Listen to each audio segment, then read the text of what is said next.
Assalamualaikum warahmatullahi wabarakatuh.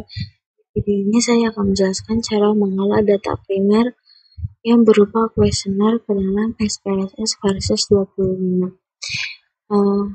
Data primer apa sih? Data primer adalah data yang diperoleh atau dikumpulkan langsung oleh peneliti dari sumber datanya.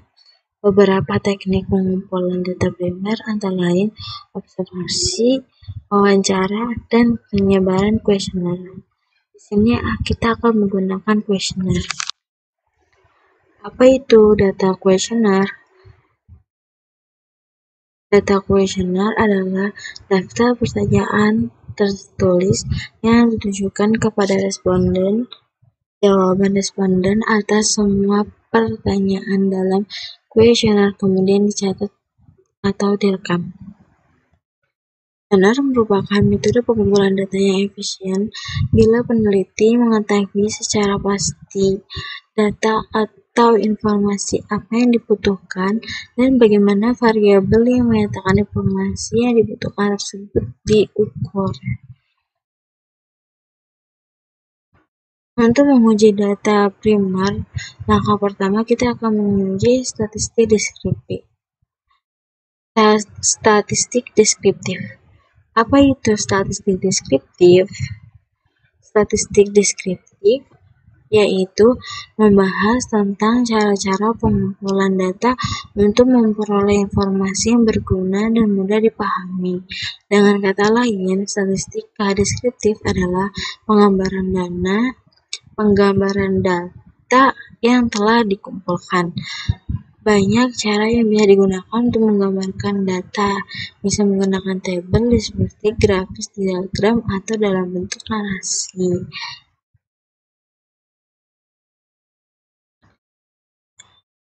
Di sini saya sudah mempunyai data kuesioner. Selanjutnya kita beralih ke variabel view. Untuk variabel values-nya dari B01 sampai W07 kita beri keterangan dengan 1 sangat tidak setuju, 2 tidak setuju, 3 netral, 4 setuju, 5 sangat setuju. Selanjutnya kita klik analisis deskriptif statistik frekuensi. Kita klik dari B01 sampai ke W07 kita pindahkan ke variabel. Selanjutnya kita klik statistik. Di center tendensi kita checklist median, mode, sum. Di persentil values kita checklist kuartil dan persentil. Di persentil kita isi angka bebas. Di sini kita akan memakai 10, 20, 30, 40, dan 50. Selanjutnya kita continue. Oke. Setelah outputnya keluar, di frekuensi data statistik, variabel validnya 171. Sedangkan di missing dapat angka 0, yang artinya tidak memiliki kesalahan. Dan terdapat nilai mean, median, mode, sum, dan persentil. Untuk frekuensi tabel B01, di sini jumlah frekuensi yang sangat tidak setuju terdapat 4, tidak setuju 16, netral 44, setuju 70, sangat setuju 37. Dari tabel frekuensi B01, Yang paling banyak memilih adalah setuju dengan frekuensi 70.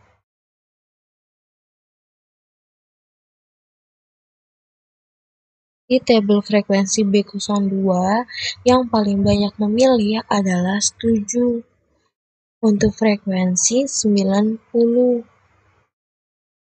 Dan di sini terdapat dari B01 sampai B07. Di sini untuk kode B, untuk kode variabel Kementerian Belajar. Untuk kode M, untuk kode variabel motivasi berprestasi. Untuk kode W, yaitu untuk kode variabel prestasi praktikum software SPSS. Selanjutnya, langkah kedua, kita akan menguji kualitas data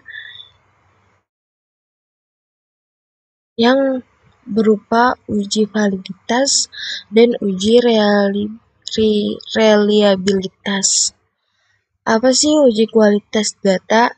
Uji kualitas data adalah uji yang disyaratkan dalam penelitian dengan instrumen kuesioner. Tujuannya untuk mengetahui apakah instrumen yang digunakan valid dan reliable, sebab kebenaran data yang diolah sangat menentukan kualitas hasil penelitian. Apa sih uji validitas? Uji validitas merupakan alat uji yang digunakan untuk mengukur keakuratan data yang diteliti. Pengujian dilakukan dengan melihat nilai corrected item total correlation lebih besar dari 0,3, maka item pernyataan tersebut valid pada tabel item total correlation. Sedangkan uji reliabilitas. Uji reliabilitas adalah pengujian yang dilakukan terhadap butir-butir pertanyaan dari angket untuk mengukur keandalan atau konsistensi dari instrumen penelitian. Pengujian dilakukan dengan melihat nilai Cronbach alpha lebih besar dari 0,6 pada tabel reliability statistik. Selanjutnya kita beralih ke data award terlebih dahulu.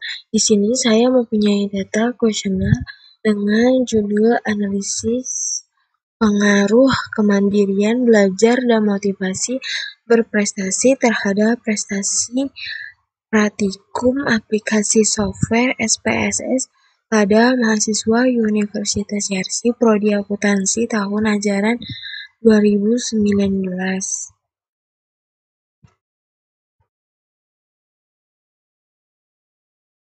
Selanjutnya ke halaman berikutnya.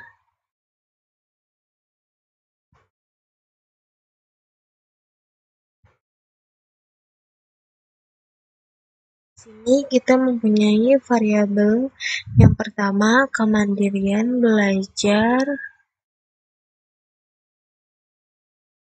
dengan kode X sebagai independen variabel.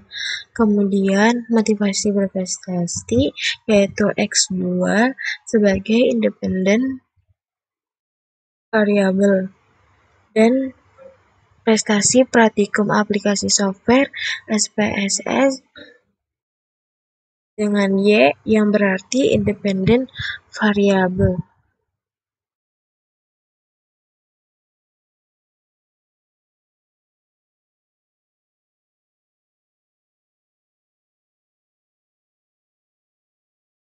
Untuk indikator di sini, variabel kemandirian belajar yaitu mampu bekerja sendiri, menguasai keahlian dan keterampilan belajar, bertanggung jawab, dapat pada butir 1-6. Untuk variabel motivasi berprestasi, dengan indikator mempunyai tanggung jawab, membutuhkan umpan balik, dengan butir 1-5. Variabel prestasi praktikum aplikasi software SPSS, dengan indikator inovatif berorientasi untuk sukses, dengan butir 1-7. Untuk keterangan yang sebelumnya saya sebutkan di deskriptif statistik pada value data, yaitu dengan keterangan 1 sangat tidak setuju, 2 tidak setuju, 3 netral, 4 setuju, 5 sangat setuju.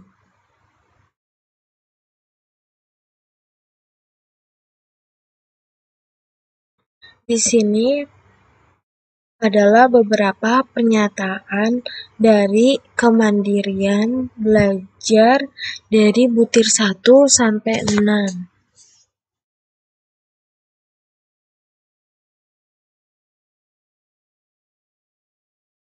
Kemudian ada motivasi berprestasi dari butir 1-5 dan berprestasi praktikum aplikasi software SPSS dengan butir 1-7. Selanjutnya kita beralih ke SPSS. Di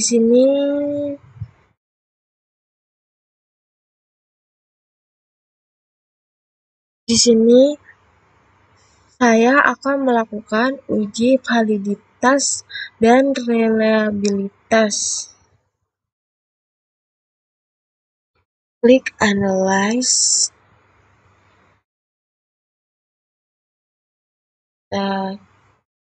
klik Scale, dan Reliability Analysis. Selanjutnya dari kita klik dari B01 sampai W07, kita pindahkan ke item.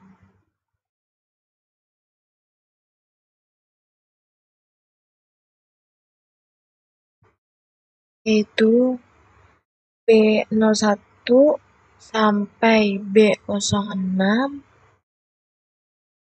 kode variabel kemandirian belajar. M01 sampai M05,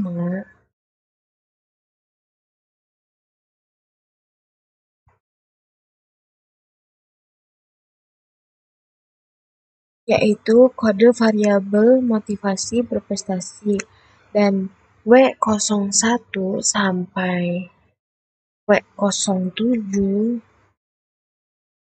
yaitu kode variabel prestasi praktikum aplikasi software SPSS. Kemudian kita klik statistik dan pilih scale if item deleted.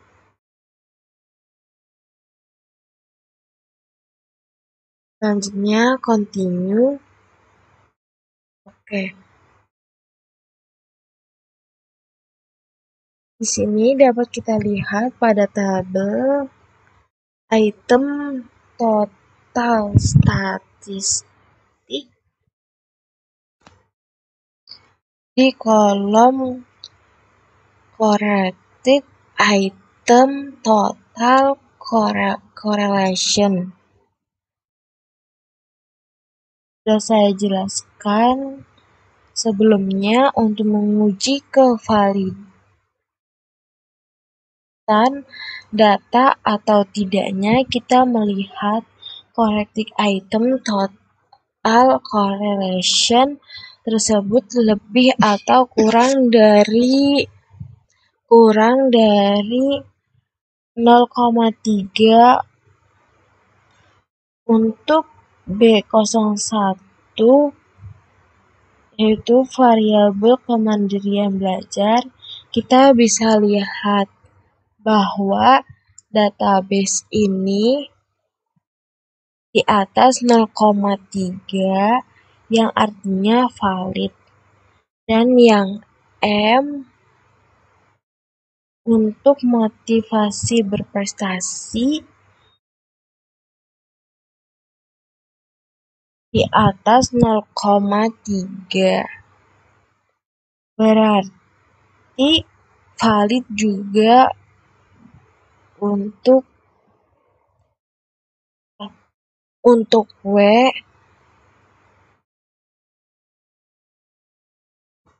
berprestasi praktikum aplikasi software SPSS yang di atas 0,3 juga, yang berarti valid. Untuk keseluruhan data tersebut di atas,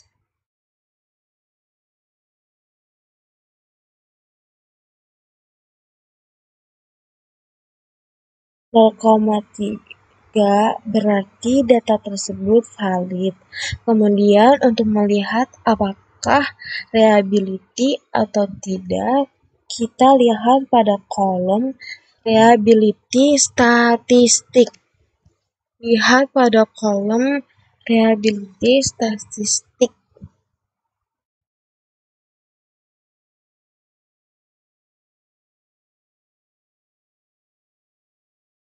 Yaitu Cronbach alpha. Jika lebih dari 0,6, maka data tersebut reliable. Di sini ada 0,888 yang berarti di atas 0,6. Jadi data ini dipastikan reliable dan valid. Sekian dari penjelasan saya. Maaf jika ada kata-kata yang kurang jelas dan dipahami. Terima kasih sudah menonton video ini. Wassalamualaikum warahmatullahi wabarakatuh.